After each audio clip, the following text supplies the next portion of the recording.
Occasion ఏదైనా location ఎక్కడైనా తెలుగువారి వేడుక అంటే ఆలివ్ మిఠాయి ఉండాల్సిందే. అమరావతిలో దేశంలోనే భారీ రైల్వే స్టేషన్ నిర్మాణం జరిగే అవకాశం ఉందనే అంశం చర్చకు వచ్చింది. అయితే బయట వైరల్ అవుతున్నటువంటి ఏ నమూనాలు కూడా అమరావతి రైల్వే స్టేషన్ నమూనాలు కావు. ఇది అర్థం చేసుకోవాలి. ఎందుకంటే దేశవ్యాప్తంగా అనేక రైల్వే స్టేషన్లకు సంబంధించి రీడిజైనింగ్, గ్రాఫిక్స్ డిజైన్స్‌ని కేంద్ర ప్రభుత్వం తయారు చేయించింది. ఆ డిజైన్స్‌నే ఇప్పుడు అమరావతి డిజైన్‌లుగా రోల్ చేస్తున్నారు. కానీ వాస్తవానికి అమరావతి రైల్వే స్టేషన్‌కి సంబంధించినటువంటి డిజైన్స్ ఇంకా రెడీ కాలేదు. అలానే ఐఎంఎస్ అంటే ఏంటి? ఇంటర్ మోడల్ స్టేషన్ అనేటువంటి కేటగిరీలో ఏ అంశాలు ఉంటాయి? నార్మల్ రైల్వే స్టేషన్‌కి, ఇంటర్ మోడల్ రైల్వే స్టేషన్‌కి ఉన్నటువంటి తేడాలేంటి? ఒకసారి విశ్లేషించేటువంటి ప్రయత్నం చేద్దాం. ఇంటర్ మోడల్ రైల్వే స్టేషన్స్ పేరుతో దేశవ్యాప్తంగా కొన్ని నగరాలని కేంద్ర ప్రభుత్వం సెలెక్ట్ చేసింది. దీన్ని ఒక పైలట్ ప్రాజెక్టుగా ముందుగా టేకప్ చేసింది. ఆ పైలట్ ప్రాజెక్టుకి సంబంధించినటువంటి 2 నమూనా స్టేషన్స్‌ని కూడా ఒకటి నాగ్పూర్లో, ఇంకొకటి వారణాసిలో నిర్మించారు. ఇది సూపర్ సక్సెస్ అయిన తర్వాత మరొక 13 నగరాలని కేంద్ర ప్రభుత్వం ఈ జాబితాలో షార్ట్ లిస్ట్ చేసింది. సో ఈ షార్ట్ లిస్ట్ అయినటువంటి జాబితాలో ఢిల్లీ, జైపూర్, అలానే గ్రేటర్ ముంబై, పూణే, హైదరాబాద్, బెంగళూరు, మదురై, చెన్నై, విశాఖపట్నం, భువనేశ్వర్, కోల్కతా, పాట్నా, గౌహతి ఇవన్నీ ఉన్నాయి. వాటితో పాటు అమరావతి కూడా ఆంధ్రప్రదేశ్ నుంచి రిప్రజెంట్ చేస్తే ఇది కొత్తగా వచ్చినటువంటి అంశం కాదు. గతంలోనే కేంద్ర ప్రభుత్వం డిసైడ్ చేసినటువంటి అంశం. అలానే దీని ప్రకారం ఏ అంశాలు ఉంటాయంటే మొత్తంగా 15 సిటీలు ఇప్పుడు ఇందులో ఈ కేటగిరీలో ఉన్నాయి. దీని ప్రకారం ప్యాసింజర్ టార్గెట్ అంటే చాలా ఎక్కువ ప్యాసింజర్స్ని హ్యాండిల్ చేసే కెపాసిటీతో దీన్ని నిర్మిస్తారు. ఇప్పుడు అమరావతిలో నిర్మించబోయేటువంటి రైల్వే స్టేషన్కి సంబంధించి 3 లక్షల మందిని హ్యాండిల్ చేసే కెపాసిటీతో నిర్మించే అవకాశాలు కనిపిస్తున్నాయి. అలానే present passenger road and railway డిమాండ్ను కూడా ఒక అసెస్మెంట్ వేస్తారు. అలానే connectivity by rail and road దాన్ని కూడా అంచనా వేస్తారు. సిటీ ఇన్ఫ్రాస్ట్రక్చర్ ముఖ్యంగా రింగ్ రోడ్లు, ఎంఆర్టీఎస్ ఇటువంటివి ఏమైనా ఉంటే కనుక వాటిని కనెక్ట్ చేసేటువంటి ప్రయత్నం చేస్తారు. అలాగే నో కంపీటింగ్ ఇన్ఫ్రాస్ట్రక్చర్, దీనికి పోటీగా ఇతర ఇన్ఫ్రాస్ట్రక్చర్ లేకుండా ఉండడం అనేది ఇక్కడ ప్రధానమైనటువంటి అంశం. అమరావతిలో కొత్తగా నిర్మిస్తున్నారు కాబట్టి అక్కడ ఎలాంటి పోటీ కూడా ఉండే అవకాశం లేదు. Availability of satellite railways stations, ఇది దాని చుట్టుపక్కల ఉన్నటువంటి రైల్వే స్టేషన్స్ని కూడా ఇందులో ఒక క్రైటీరియాగా తీసుకునేటువంటి అవకాశం ఉంటుంది. సో ఈ అంశాలు అన్నింటినీ దృష్టిలో పెట్టుకొని ఈ ఐఎంఎస్ రైల్వే స్టేషన్లకు సంబంధించినటువంటి కేటగిరీని కేంద్ర ప్రభుత్వం రూపకల్పన చేసింది. అందులో భాగంగానే మోడల్ సిటీస్గా వారణాసిని డెవలప్ చేసినటువంటి విధానం ఇది. అంటే ఇందులో ఏవేవి ఉంటాయో తెలుసుకోవడం కోసం ఇది ఎక్స్ప్లెయిన్ చేస్తున్నాయి. ఎందుకంటే అమరావతి రైల్వే స్టేషన్ అంటే అమరావతి గురించి చెప్పగానే కొంతమంది ఎంత ఆపసోపాలు పడుతున్నారంటే ఏదో రోజు భజన చేస్తున్నారు అనేటువంటి ఫీలింగ్ వస్తుంది. కాబట్టి వాస్తవాలు చెప్పేటప్పుడు కొన్ని క్లారిఫికేషన్స్ కూడా ఇవ్వాలి కాబట్టి అందులో భాగంగా ఇస్తున్నాం. ఇది అమరావతికి సరిపడేటువంటి నమూనాగా మనం వారణాసి రైల్వే స్టేషన్ నమూనాని, వారణాసి ఐఎంఎస్ మోడల్ని మనం స్టడీ చేయాల్సినటువంటి అవసరం ఉంటుంది. ఇక్కడ ఏంటంటే ఒక బస్ టెర్మినల్, బడ్జెట్ హోటలు, అలానే కాన్కోర్సు, ఇటువైపు చూస్తే కనుక commercial business hotel, pedestrian spines, అలానే ఇన్ఫార్మల్ రీటైల్ బజార్ కలిసి. ఎందుకంటే వారణాసి అనేది ఒక టూరిస్ట్ స్పాట్, పవిత్రమైనటువంటి పుణ్యక్షేత్రం, కాశీ విశ్వనాథుని క్షేత్రం కాబట్టి పెద్ద ఎత్తున యాత్రికులు వస్తారు. కాబట్టి ఏ అంశాలు ఇందులో కంపోజిషన్లో ఉన్నాయనేది తెలియజేసేటువంటి. అలానే గంగా ఘాట్కి సంబంధించి ఇక్కడ చూస్తే కనుక ఐడబ్ల్యూటీ టెర్మినల్, లుక్అవుట్ డెక్, ఇక్కడ పడవలు తిరగడానికి ఉండేటువంటి వసతులు, అలానే లగ్జరీ హోటలు, ఫార్మల్ రీటైల్, ఘాట్స్ ఎక్స్టెన్షన్కి సంబంధించినటువంటి అంశాలు, ఇలా ఈ అంశాలు అన్నిటినీ కూడా ఐఎంఎస్ రైల్వే స్టేషన్లో ఒక ఇంటర్ మోడల్ స్టేషన్గా తీర్చిదిద్దేటువంటి ప్రణాళిక ఇది. అందులో భాగంగా అమరావతికి సంబంధించి ఇది వారణాసికి సంబంధించినటువంటి డిజైన్. అలానే ఇదే తరహాలో అమరావతికి కూడా ఒక రివర్ ఫ్రంట్ వస్తుంది. రివర్ ఫ్రంట్తో పాటు ఇతర వస్తువులు అది రాబోయేటువంటి రోజుల్లో అంతర్జాతీయ టూరిస్ట్ కేంద్రంగా మారేటువంటి అవకాశం ఉంటుంది. ఇక నాగ్పూర్ కేవలం 150 ఎకరాల విస్తీర్ణంలో ఉన్నటువంటి నాగ్పూర్ రైల్వే స్టేషన్ కూడా ఈ విధంగా డెవలప్ చేశారు. ఇది 5 స్టార్ హోటల్ ఒకటి, iconic commercial tower, budget hotel, flyovers, old flyovers అంటే ట్రాన్సిట్ సిస్టమ్ను కూడా మెరుగుపరిచారు. ఇది ఇంప్రూవ్ చేసేటువంటి క్రమంలో ఇక్కడ metro railway station, normal railway station వీటన్నిటిని కూడా ఇంటర్ కనెక్టెడ్గా మార్చారు. అలానే retail space, 3 star hotels. So అంటే కొన్ని కాంబినేషన్ ఆఫ్ అంశాలు ఉంటాయి అన్నమాట. ఒకవైపు ట్రాన్స్పోర్ట్కి సంబంధించినటువంటి ఇన్ఫ్రాస్ట్రక్చర్ని డెవలప్ చేయడంతో పాటు దాన్ని ఒక టూరిస్ట్ స్పాట్ లాగా మలిచేటువంటి ప్రయత్నం, ఆ పెద్ద ఎత్తున యాత్రికులు వచ్చి వెళ్లే విధంగా సదుపాయాలను కల్పించేటువంటి ప్రణాళిక ఐఎంఎస్ రైల్వే స్టేషన్స్కి సంబంధించి కేంద్ర ప్రభుత్వం తీసుకున్నటువంటి నమూనా అన్నమాట ఇది. సో ఆ ఉద్దేశంతోనే ఇటువంటి డెవలప్మెంట్ అనేది జరుగుతూ ఉంటుంది.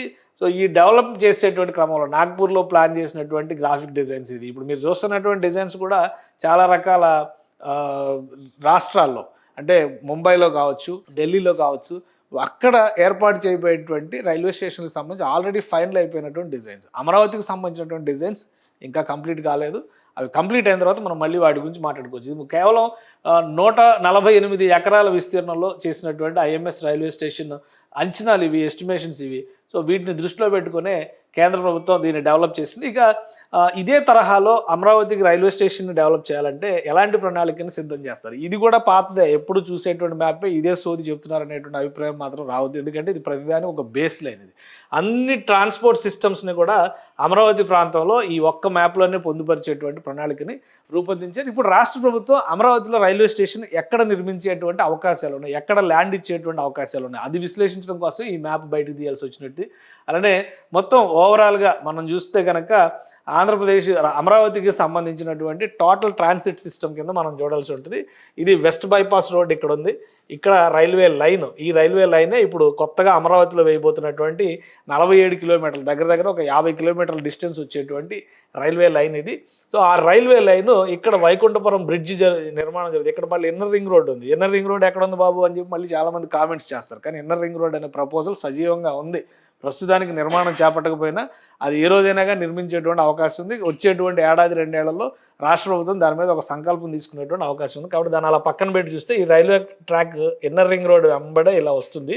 సో ఇక్కడికి వచ్చిన తర్వాత ఇక్కడ బ్లాక్ మార్క్ ఉన్నటువంటి స్క్వేర్ కట్స్ ఉన్నాయి. అంటే ఈ రోడ్స్కు సంబంధించినటువంటి ప్రణాళికలు కేవలం గ్రీన్ అండ్ రెడ్ లైన్స్తోనే ఎండ్ అవుతాయి. కానీ ఇన్నర్ రింగ్ రోడ్ అనేటువంటి ప్రపోజల్ కనుక ముందుకు సాగితే దీన్ని కనెక్ట్ చేసేందుకు ఈ బ్లాక్ గ్రిడ్ అనేది డిజైన్ చేశారు. ఇక్కడ పెదపరిమి, అలానే ఇక్కడ నెక్కల్లు, ఈ 2 ప్రాంతాల మధ్యలో చాలా బ్లాక్ మార్క్ ఉన్నటువంటి జోన్స్ ఎక్కువగా కనిపిస్తున్నాయి. సో ఈ ప్రదేశంలో 1500 ఎకరాల భూముల్ని రాష్ట్ర ప్రభుత్వం ఈ నిర్మాణానికి సంబంధించి కేంద్రానికి అప్పగించడం, అంటే రైల్వే శాఖకి అప్పగించడానికి 1500 ఎకరాల భూముల్ని ఈ పరిధిలో ఆంధ్రప్రదేశ్ ప్రభుత్వం ఇవ్వడానికి రెడీగా ఉంది. ఈ భూములు కనుక ఇస్తే ఇక్కడ నిర్మాణాలు జరగడానికి, రైల్వే స్టేషన్ నిర్మాణం జరిగేటువంటి అవకాశం ఇక్కడే ఎక్కువగా ఉంది.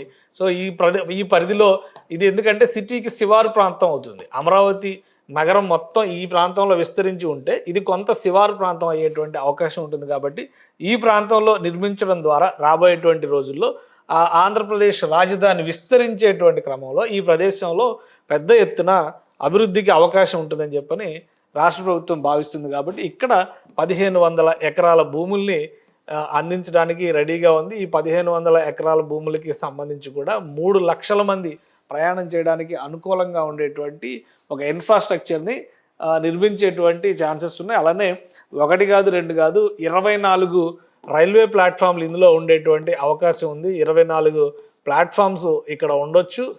అలానే కార్గో హ్యాండిలింగ్కి సంబంధించి కూడా 4 ఏరియాలని కార్గో హ్యాండిలింగ్ కోసం కేటాయించేటువంటి అవకాశం ఉంది.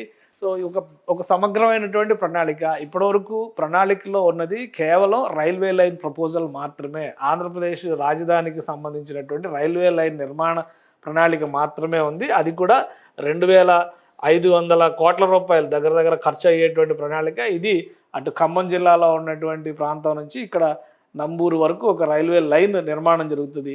ఈ రైల్వే లైన్కి సంబంధించి ఒక 2 నెలల్లో ప్రణాళిక రెడీగా ఉంది. టెండర్స్ రిలీజ్ చేసేటువంటి అవకాశం ఉంది. దాన్ని కూడా 2 ప్యాకేజీలుగా నిర్మించేటువంటి అవకాశం ఉంది. ఒకటి కృష్ణానది పైన నిర్మించబోయేటువంటి బ్రిడ్జి, రెండోది అమరావతి ప్రాంతంలో వేయబోయేటువంటి రైల్వే లైన్.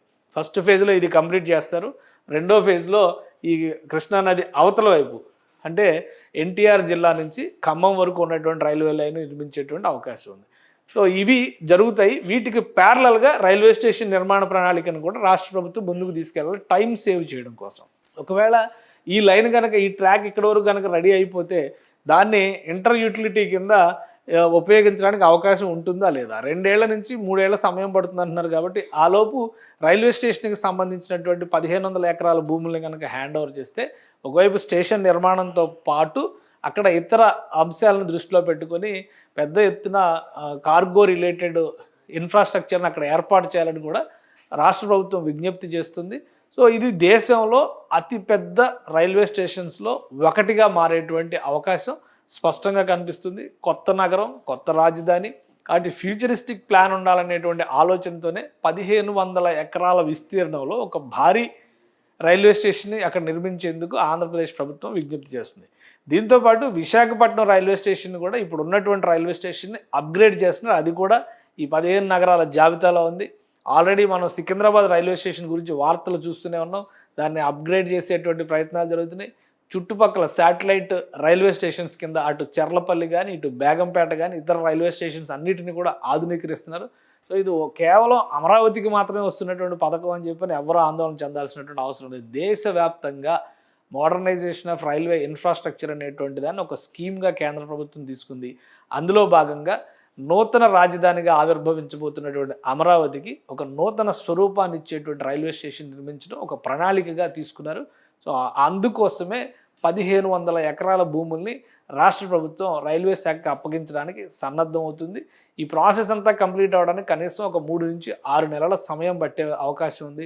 2 నెలల్లో అమరావతి రైల్వే లైన్కి సంబంధించినటువంటి పనులు మొదలైతే ఆ తర్వాత రైల్వే స్టేషన్కి సంబంధించినటువంటి ప్రొసీజరల్ డిజైన్స్ కానీ, కేంద్ర రైల్వే బోర్డు అప్రూవల్స్ కానీ, సెంట్రల్ గవర్నమెంట్ అప్రూవల్స్ కానీ, రాష్ట్ర ప్రభుత్వం ఇన్వాల్వ్మెంట్ కానీ, టెండర్స్ పిలవడం ద్వారా పనులు మొదలుపెట్టేటువంటి అవకాశాలు కనిపిస్తున్నాయి. ఎందుకంటే రైల్వే లైన్ మొత్తాన్ని కూడా 4 ఏళ్లలో పూర్తి చేస్తామని రైల్వే శాఖ చెబుతుంది.